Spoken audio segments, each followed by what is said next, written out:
தான் தாம்பத்தியத்தில் முழுமை பெறும் பொழுதுதான் இந்த மேசராசி லக்னமானது முழுக்க அடங்கி ஒரு அற்புதமான ஒரு அருமையான ஒரு அமோகமான வாழ்க்கையை பெறுகிறதுங்க.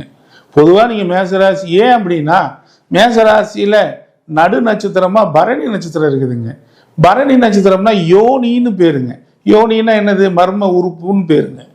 அப்போ யோனினா பெண்ணில் மர்ம உறுப்புன்னு பேருங்க.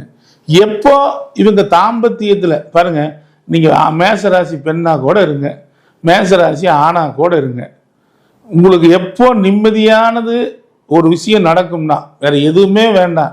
பெரிய பொன் வேண்டாம், பொருள் வேண்டாம், மண் வேண்டாம், மனை வேண்டாம், கார் வேண்டாம், அது எதுவும் வேண்டாம்.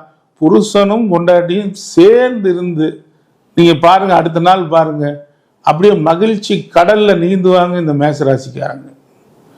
இது ஒண்ணுதான் இவங்களுக்கு முழுக்க முழுக்க வடிகாலான விஷயம்ங்க.